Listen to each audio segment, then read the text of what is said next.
So ito ngayon yung gagawin natin mga lord, naka-battleship gray na siya, no? Tapos yan, may shading na siya na black. So ang gagamitin natin ngayon dito na panlinya mga lord, white. Mga lord, lilinyahan na natin tong kahan ng NMAX.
Tapos na yung paglinya natin, no?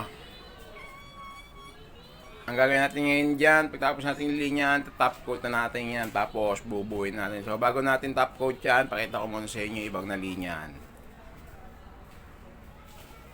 Yan. You know, Torio paint kasi. Yan. So i-top coat na natin ngayon to mga lot.